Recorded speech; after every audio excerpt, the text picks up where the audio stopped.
Dear students, this is a session on beta blocker drugs or beta adrenergic antagonist drug. Till date, we have discussed sympathomimetic drugs and alpha blockers drug, in which we have discussed beta adrenergic receptors are of three types: beta 1, beta 2, and beta 3 subtypes. Beta 1 receptors are present on myocardial cell and JG cells of kidney.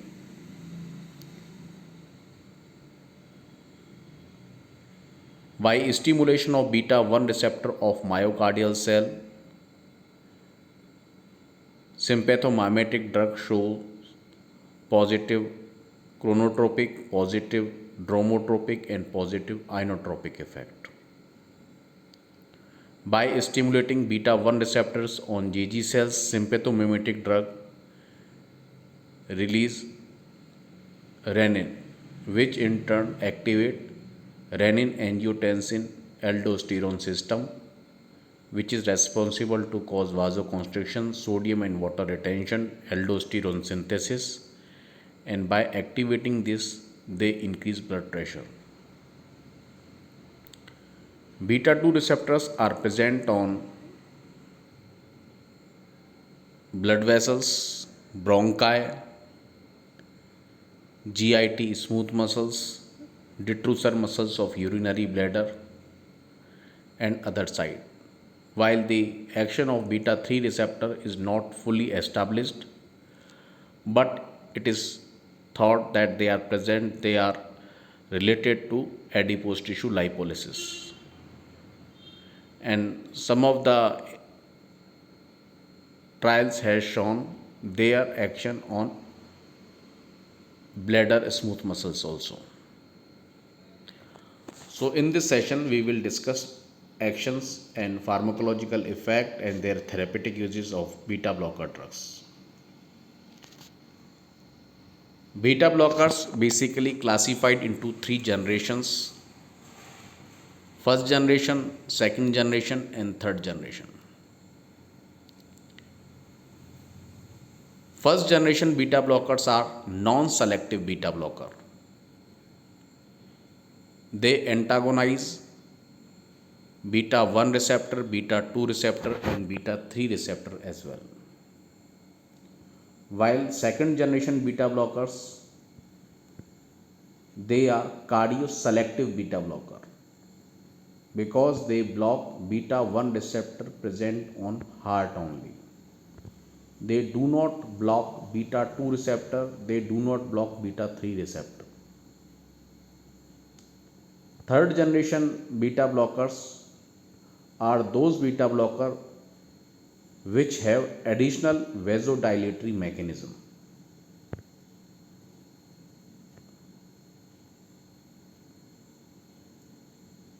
So, and these third generation beta blockers are again divided into two groups. First one is non-selective third generation beta blocker, and second group is cardioselective third generation beta blocker. We will discuss later on. First we will see first generation beta blocker, which are non-selective beta blocker which block beta 1, beta 2, and beta 3 receptor. Propranolol is the most common type of first generation beta blocker. It is a prototype of beta blockers. Other first generation beta blockers are pindolol, penbutolol, nadolol, and timolol. Pindolol is the leading example of beta blocker which has intrinsic sympathomimetic activity. That means on the one hand it blocks beta receptor, on the other hand it is having agonistic property to beta receptor as well. It is having agonistic property to sympathetic system. So when it is having the agonistic property to sympathetic system, so it is obvious its beta blocking property are less. So its intrinsic activity is less as compared to propranolol and other full agonist beta blocker. So pindolol is partial agonist or also called as agonist antagonist drug. Timolol is the topically used beta blocker which is commonly used in treatment of glaucoma. Second generation beta blocker are cardioselective beta blocker which block beta 1 receptor present mainly in myocardial cells and JG cells also. This group includes metoprolol, atenolol, S-butolol, bisoprolol and esmolol. Esmolol is ultra short acting beta blocker.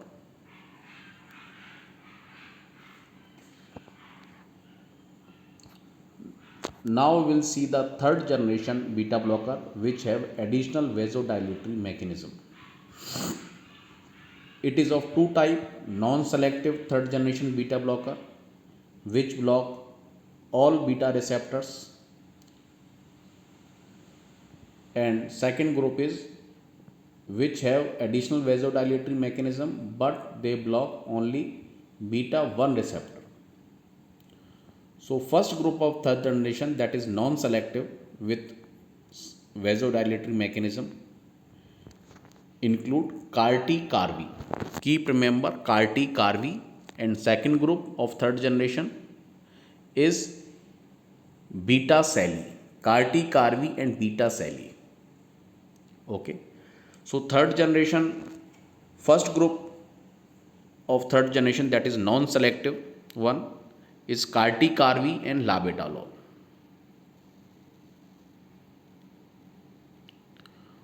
Second group of third generation, beta-Sally, betaxolol and saliprolol and nebivolol also. So both of the group of third generation having three group in each, Carty-Carvey and labetalol, beta-Sally and nebivolol.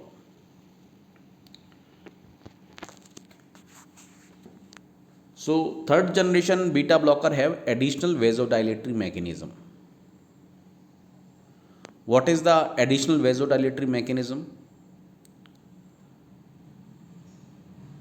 You will keep remember Carty-Carvey, they are the member of first group of third generation, while you will keep remember Carty-Sally,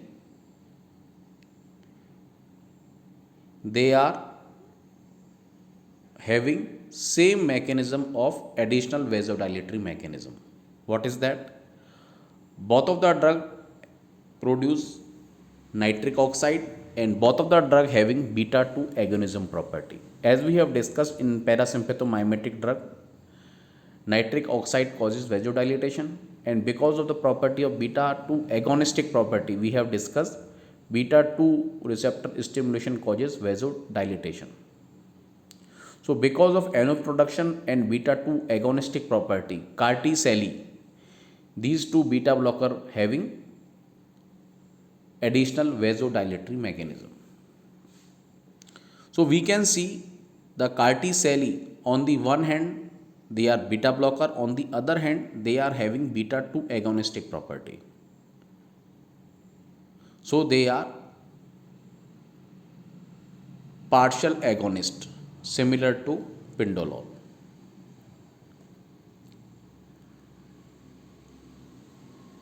NO production is present with Carty-Sally and NO production is present also with nebivolol. NO is present with nebivolol. N is present in another N. Okay. Now The first group of third generation, that is having carvedilol and labetalol, their vasodilatory mechanism is alpha 1 blocking property. As we have discussed, alpha 1 receptor stimulation causes vasoconstriction. So when they are blocked, they will produce vasodilatation. Okay. So carvedilol and labetalol have alpha 1 blocking property. Now the one is remained now, that is betaxolol. Betaxolol is having calcium channel blocking property. Okay. And one important point about betaxolol is that betaxolol is used very commonly in treatment of glaucoma as a topical preparation, as a eye drop. Okay.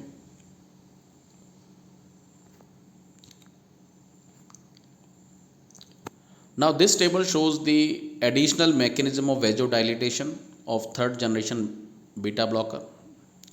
As we have discussed, Cartiseli, these are the two beta blockers of third generation which are having vasodilatation mechanism because of NO production and beta 2 agonistic property, cardiolol and celiprolol. And nebivolol also produces nitric oxide. We have also discussed alpha 1 receptor antagonistic property. Alpha 1 receptor blocking property or alpha 1 receptor antagonistic property is present in two third generation beta blocker, that is carvedilol and labetalol. While calcium channel blocking property is present in betaxolol and carvedilol. Okay. Now, what about the bioavailability of beta blocker? We will discuss in relation to propranolol. Propranolol is the prototype of beta blocker. It is the non-selective beta blocker. It undergoes extensive hepatic first pass metabolism. Because the first pass metabolism is high, so bioavailability is relatively low. Administration of propranolol leads to much lower drug concentration than are achieved after IV injection of the same dose. So because the first pass effect varies among individuals, there is a great individual variability in the plasma concentration achieved after oral propranolol. And because of the reason, bioavailability is limited to varying degree for most beta blocker with the exception of betaxolol, penbutolol, pindolol and sotalol.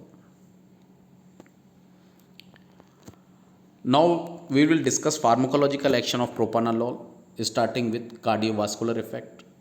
As we know, propranolol is non-selective beta blocker. It blocks beta 1 receptor and beta 2 receptor as well.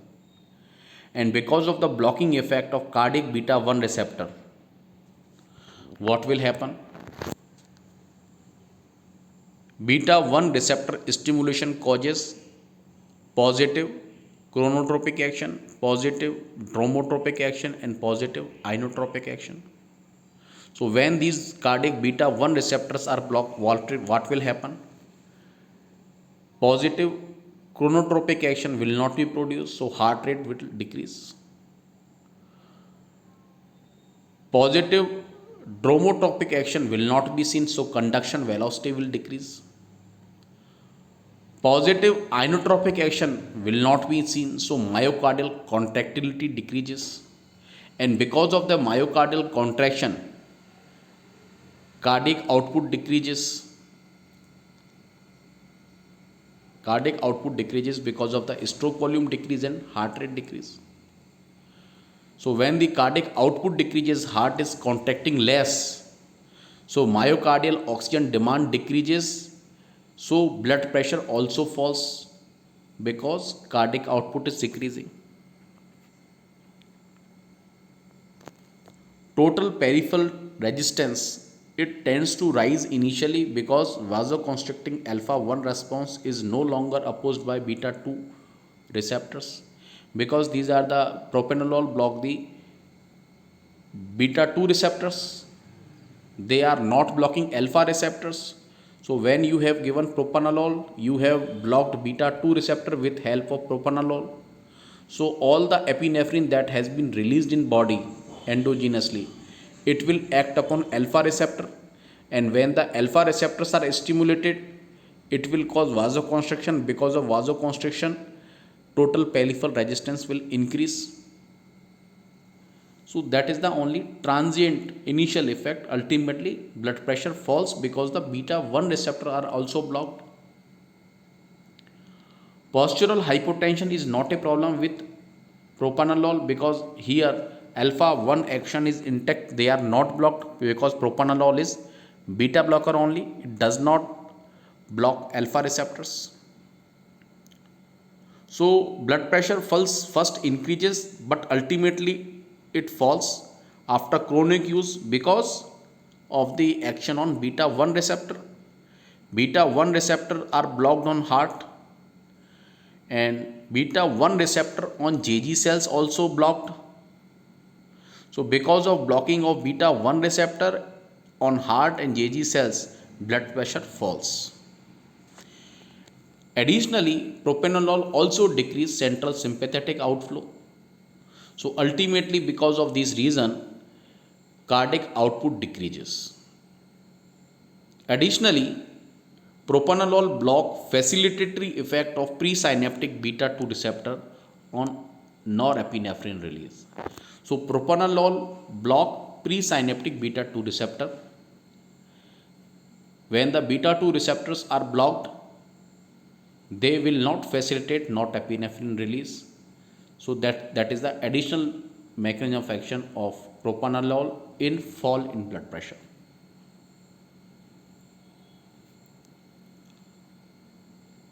Plasma lipid profile is worsened after long term use. HDL falls and LDL triglyceride increase with chronic use of beta blocker, propranolol non selective beta blocker, and we know they are blocking the beta 2 receptor, so they will cause bronchoconstriction. Now we will discuss the metabolic effects of propranolol and other non selective beta blocker. We have discussed sympathetic stimulation causes direct effect on skeletal muscle and liver, and because of the action on liver, they promote glycosenolysis, and by the process of glycosenolysis, more glucose enters in blood circulation. But now this is the antagonist drug, so sympathetic stimulation on skeletal muscle is blocked, so it inhibit stress induced or adrenaline induced glycosenolysis. So glucose more glucose will not come in the blood circulation. Additionally, propranolol mask, it hide sympathetic manifestation of hypoglycemia. As you know very well, when the patient develop hypoglycemia, he or she develop sympathetic manifestation like palpitation, cardiac contraction increases, patient develop tremor. These are the manifestation because of sympathetic overactivity induced by hypoglycemia. And you are giving propranolol, that is the non selective beta blocker. So these sympathetic manifestation produced by hypoglycemia will be masked, will be hidden, will not be seen in the patient. So it is a dangerous for the patient. It is a dangerous for a patient because it is a dangerous for the patient of diabetes, because if the patient has taken more dose of insulin, with the intake of more dose of insulin, the patient will undergo hypoglycemia and he will develop sympathetic manifestation. And suppose if the patient is taking propranolol, he or she will not develop these sympathetic manifestation, or patient may undergo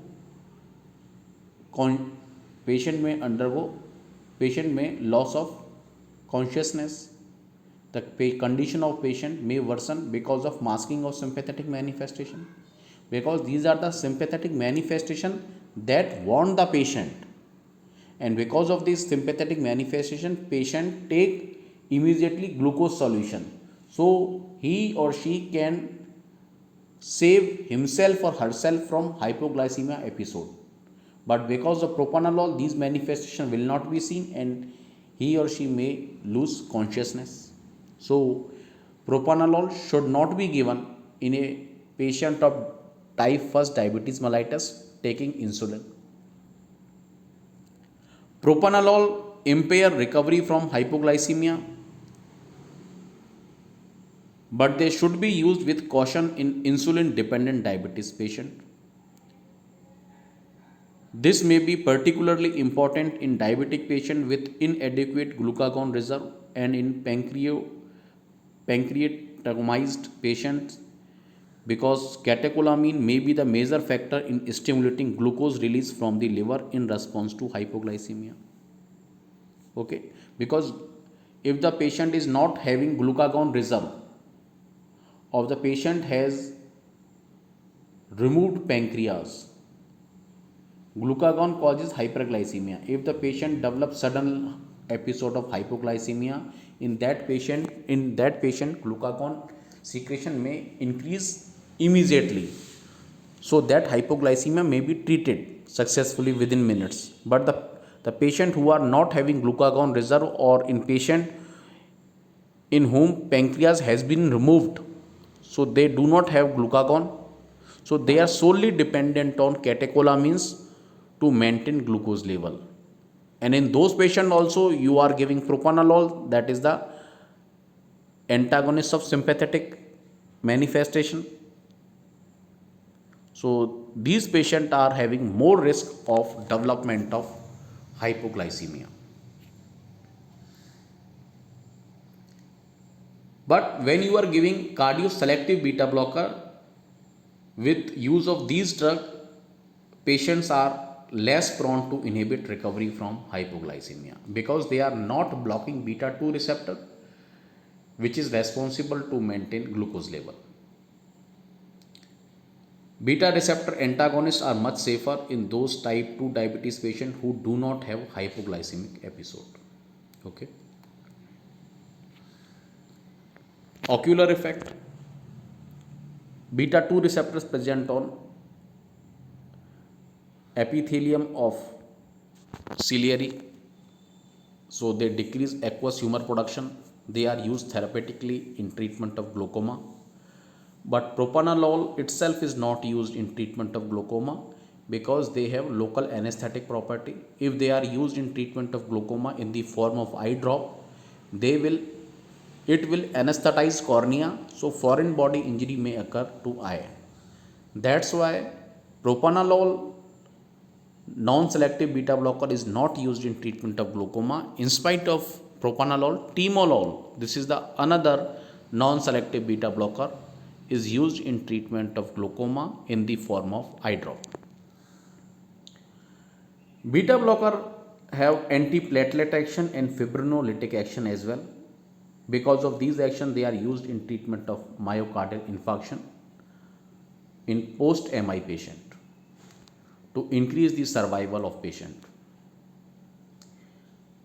Non-selective beta blocker reduces portal vein pressure in cirrhosis. That's why they are used in treatment of esophageal varices. Okay. Now, after discussion of the pharmacological action, we will discuss the therapeutic uses of beta blocker. They are divided into two categories. First one is cardiovascular therapeutic use and second category is non-cardiovascular uses. What are the therapeutic use of beta blocker in cardiovascular segment? First one is hypertension. Essential hypertension they are used. They do not have any problem with postural hypotension because they don't block alpha receptor. But nowadays they are not the first line of drug in treatment of essential hypertension. In treatment of essential hypertension are other drugs like AC inhibitor, angiotensin receptor blocker, calcium channel blocker, even diuretics, thiazide diuretics are the first line of drug. But nowadays cardioselective beta blockers are not the first line of drug in treatment of essential hypertension. What is the reason behind it? Find out. Other therapeutic use in cardiovascular segment is congestive cardiac failure. Beta blockers, especially the cardioselective beta blockers, are used in congestive cardiac failure, but they are not used in acute heart failure. They are used in chronic heart failure, because when you give beta blocker in acute heart failure, there is, in the condition of acute heart failure, there is already reduced contraction are there. If you administer beta blocker in that patient, cardiac contraction will further decrease. So it is dangerous to administer beta blocker in acute heart failure.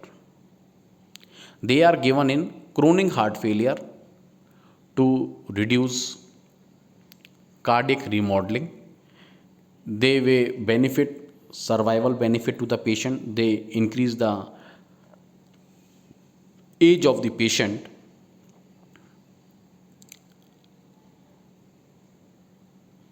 Metoprolol is used in congestive heart failure. Bisoprolol is used, or carvedilol may be used in treatment of congestive cardiac failure. The very low dose of beta blocker are started, and this low dose is increased very gradually over the weeks or month to the optimum dose. Third use of beta blocker in cardiovascular category is angina. Angina is of two type, classical type and prinzmetal type. Prinzmetal angina is also called as variant angina. In the prinzmetal or variant angina, vasospasm is already present. That's why beta blockers, cardioselective beta blockers, are not used in treatment of prinzmetal or variant angina. They are used in treatment of classical angina, in which vasoconstriction is not present. The reason is something other than the vasoconstriction, in which the reason is different, that will be discussed in the cardiovascular unit. They are also used in treatment of arrhythmia. Some arrhythmia like supraventricular tachycardia, that is precipitated by the use of halothane and thyrotoxicosis, because propranolol increase in refractory period of OE node. In this condition also, cardioselective beta blockers are preferred, because a non-selective cardio blocker like propranolol will also block beta 2 receptor present on other body organs, that is not desired. Beta blockers are also used in post-MI patient to prevent recurrence and because of antiplatelet action. So in the cardiovascular condition, we have discussed cardioselective beta blockers are used, like metoprolol, atenolol, esmolol, esbuterol, bisoprolol. These are the agents are used in treatment of these cardiovascular condition. If non-selective beta blockers are used, they will produce more adverse effect. They will cause bronchoconstriction. They will produce metabolic complication. They will precipitate peripheral vascular disease. So these adverse effects are less, very minimum with cardioselective beta blockers, because they are blocking only beta 1 receptor present on heart and GG cells kidney.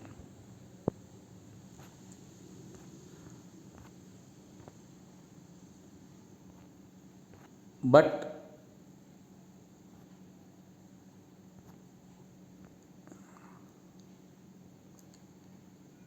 okay, now we will discuss non-cardiovascular uses of beta blocker. These are 7 in number. MAGHPAE. M for migraine, prophylaxis, not treatment. A is for anxiety provoking situation, generalized anxiety. G for glaucoma. H for hyperthyroid. P for pheochromocytoma. A for alcohol withdrawal, and E for esophageal varices. So propranolol is used in prophylaxis of migraine. It is causing vasodilatation, and because of the vasodilating property, migraine is supposed to be produced by vasoconstriction of extracranial blood vessels, and propranolol has vasodilatation property, so it is somewhat effective in the prophylaxis of migraine. In generalized anxiety condition, when a person goes to the podium for the speech or any important event in his life, he develops generalized anxiety, and because of that sympathetic stimulation, he develops cardiac palpitation, tremors, sweating. So because of the inhibition of these palpitation and tremor, propranolol is given for that condition. Next therapeutic use is glaucoma. Keep remember, propranolol is not given in treatment of glaucoma. Other non-selective beta blockers are given for treatment of glaucoma, like timolol. Timolol is non-selective beta blocker used in treatment of glaucoma. Other beta blocker used in treatment of glaucoma is betaxolol, but it is not non-selective. It is beta 1 selective beta blocker, that is third generation beta blocker. Next condition, hyperthyroid. Because of thyroxine hormone, more level of thyroxine, the patient develops sympathetic manifestation which are blocked by propranolol. Pheochromocytoma, as we have discussed in alpha blocker, the adrenal gland having a tumor in medulla part, because of that it is pouring more catecholamine in blood circulation, which act upon alpha and beta receptor both. So for treatment of pheochromocytoma induced hypertension, both alpha and beta blockers are given. Non-selective alpha blocker is given, non-selective beta blocker is given, because catecholamine that is released in pheochromocytoma is acting upon all alpha receptors and all beta receptors. So we want to block all alpha action and all beta actions. That's why in treatment of pheochromocytoma, non-selective alpha blocker like phenoxybenzaimine or phentolamine is given, and propranolol is given. Alpha blocker is given prior to beta blocker, because if alpha blocker is given prior to alpha blocker, it will increase blood pressure severely because of unopposed alpha action. We have discussed in alpha blocker. Propranolol is also used in alcohol withdrawal.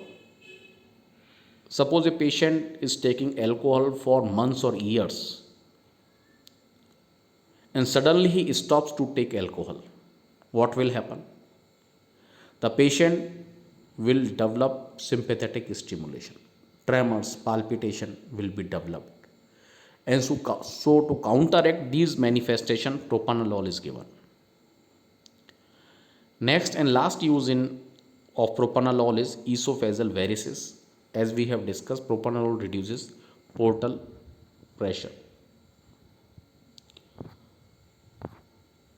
So now we will discuss the adverse effect and contraindication. Pharmacological action we have discussed already. That will tell us about the adverse effect and contraindication of propranolol. Propranolol is negative inotropic action, so it is relatively contraindicated in heart failure. It is contraindicated especially in acute heart failure, but it should be given in chronic heart failure. It is having negative chronotropic action, means it decreases heart rate, so propranolol should not be given in condition of bradycardia. That means heartbeat less than 55 beats per minute, it should not be given.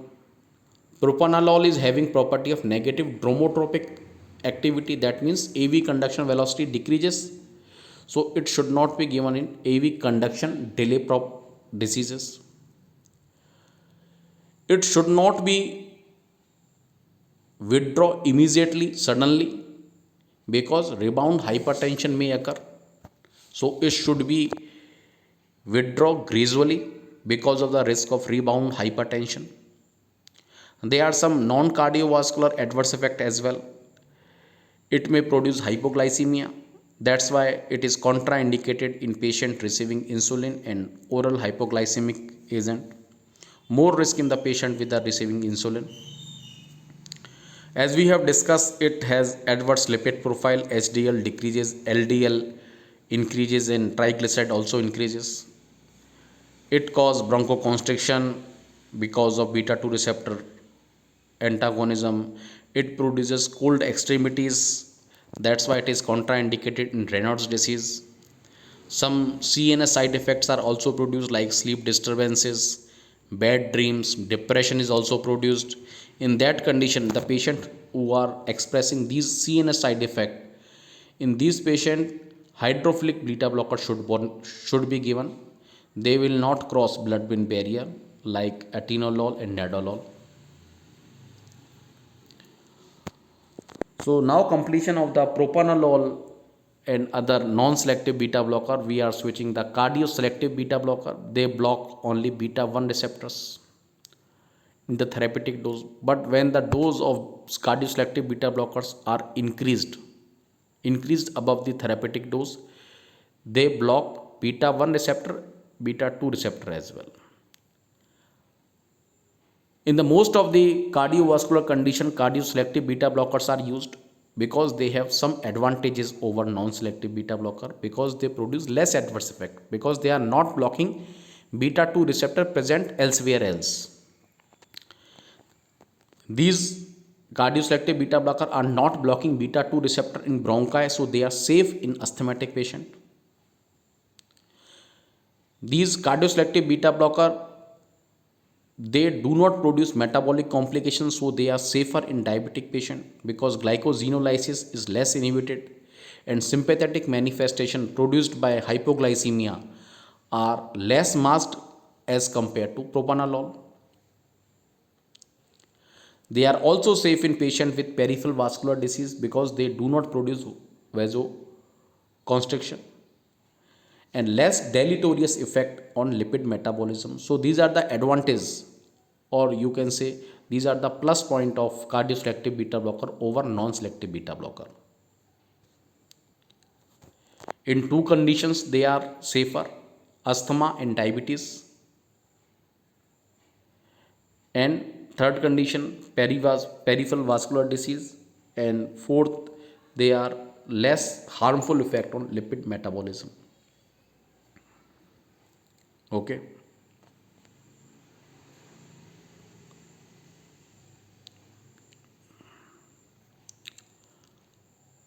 Bisoprolol is the cardio-selective beta blocker. It is used in congestive heart failure. In congestive heart failure, other beta blockers used are metoprolol and carvedilol. Esmolol is the another cardio-selective beta blocker which is ultra short acting. It is given intravenously in urgent setting to reduce blood pressure. So this complete beta blocker. Okay.